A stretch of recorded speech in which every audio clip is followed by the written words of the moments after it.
এই গল্পটা না যেদিনের সেদিন না আমাদের একটা সকালবেলা থেকে কাজের প্ল্যান ছিল, বাট কোইন্সিডেন্সলি বিকেল হয়ে সন্ধে করাতে করাতে প্ল্যানটা ক্যান্সেল হয়। তখন আমরা চা ঠা খাচ্ছিলাম, তারপরে হঠাৎ করেই ওই উঠলো বাড়িতে কটক যে একটা কথা আছে না, ওরকমই আমরা ভাবলাম আরও কিছু কাজ আছে যেগুলো আমাদের হচ্ছেই না করা, তো সেইগুলো করা যাক। তো সানডেও ছিল, রেডি টেডি হয়ে তিনজন মিলে বেরিয়ে গিয়েছিলাম। যখন বেরিয়েছি তখন ঝিরঝির করে বৃষ্টি হচ্ছিল, তো টোটো করে সোজা চলে গেছিলাম ডাকবাংলো। তারপরে সেখানে দাঁড়িয়ে থাকতে থাকতে আরও যখন বৃষ্টি নামলাম, সামনে ছিল বাস, উঠে পড়েছিলাম। এদিকে বাসে ছিল চরম ভিড়, আর আমার হাজব্যান্ডের না বাস জিনিসটা একদমই পছন্দ না, আর আমার খুব বাস জিনিসটা পছন্দ। বসার জায়গা আমি আর পেখম পেয়েছিলাম, মানুষটা মানে আমার হাজব্যান্ড পায়নি, তাই তার একটু রাগ হয়ে গিয়েছিল, যেহেতু আমার জন্য সে জবরদস্তি বাসে উঠেছিল। তো যেহেতু অ্যাকচুয়ালি বৃষ্টি হচ্ছিল, সেই জন্যই কিন্তু আমি বাসে মেনলি উঠেছিলাম যাতে না ভিজি। তো নেমে যা কাজকর্ম ছিল সেগুলো করলাম, আর তখন বৃষ্টিটা বেশ ধরেও এসেছিলো। তারপরে ভাবছিলাম কোথায় খাবো, একবার ভাবছিলাম বাড়ি চলে যাই, কারণ মধ্যগ্রামেই আমার বাড়ি। তারপরে ভাবলাম না থাক, এত রাত্রি হয়ে গেছে আর যাবো না, কোথাও একটু খেয়ে দিয়ে বাড়ি মানে আমার ফ্ল্যাটে ফিরবো আমি। তো নিয়ারেস্ট সেখানে ছিল আমাদের হাটারি, মানে মধ্যমগ্রামে যে চৌমাথা ক্রস করলে যে হাটারিটা সেটা। আর হাটারির চাইনিজটা না বেশ আমার ভালো লাগে, ওখানে গিয়ে খুব একটা খাওয়া হয় না, মেনলি বাড়িতেই অর্ডার করে খাওয়া হয়। তো ওখানকার চিলি চিকেনটা আমার মানে ফাটাফাটি লাগে সত্যি কথা বলতে। তো ঢুকে দেখলাম বার্থডে পার্টি চলছে, বেশ ভিড় ছিল, তবে একটা দুটো জায়গা ফাঁকা ছিল। তার মধ্যে আমরা যেহেতু তিনজন ছিলাম, সাইডে একটা কর্নারে সিট পেয়ে গিয়েছিলাম, আমরা বসেও পড়েছিলাম। এবার বসে তো পড়েছি, তারপরে হলো আসল গল্প শুরু।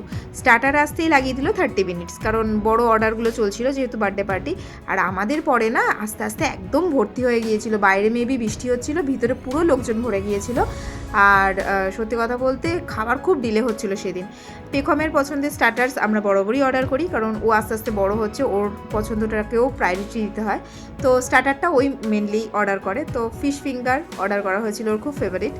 তো এটা অর্ডার করে খেতে খেতে ওর আর ওর বাবাইয়ের মধ্যে একটু খুনসুটি চলছিল। অ্যাকচুয়ালি পেখম যখন বাড়িতে খেতে বসে ফোন দেখে, ওর বাবাই ওকে বকে যে কেন খাবার সময় ফোন দেখছো। ওখানেও সেম, ওর বাবাই ফোনে কিছু একটা নিউজ দেখছিল। তো ও খেতে খেতে, তো মেয়ে এখন বাবাইকে বকছে যে কেন তুমি খেতে খেতে ফোন দেখছো, এখানে কিন্তু কেউ দেখছে না। তো সেই জিনিসটা আমি ভিডিও করে রাখছিলাম, যাতে পরে পেখম বাড়িতে বসে যদি কখনো ফোন দেখতে দেখতে খায়, আমি ওকে বলবো তুমিও কিন্তু তোমার বাবাইকে বারণ করেছিলে। তো এই সব চলছিল। তারপরে আরও 15 মিনিটস পর আমাদের মেন কোর্স আসলো। মেন কোর্সে একদম হালকা অর্ডার করেছিলাম, কারণ আমাদের না স্টার্টার্সটা খুব হেভি হয়ে গিয়েছিলো, খেয়ে পুরো পেট ভরে গিয়েছিলো। তো একটু চিকেন হাক্কা নুডলস, এগ ফ্রাইড রাইস আর ওদের পপুলার চিলি চিকেনটাই অর্ডার করেছিলাম। সত্যি কথা বলতে ওদের কোয়ান্টিটি আর কোয়ালিটি নিয়ে আলাদা করে কিছু বলার নেই, হিউজ কোয়ান্টিটি দেয় আর কোয়ালিটিও বেশ ভালো থাকে। তো কোনো খাবারই আমরা বলতে গেলে শেষ করতে পারিনি, কিন্তু খাবারগুলো দুর্দান্ত ছিল। আর এই বৃষ্টি পড়লে আর শীত বেশি পড়লে আমার না চাইনিজ খাওয়ার একটা ক্রেভিংস হয়। তোমাদের কাদের কাদের এরকম হয়?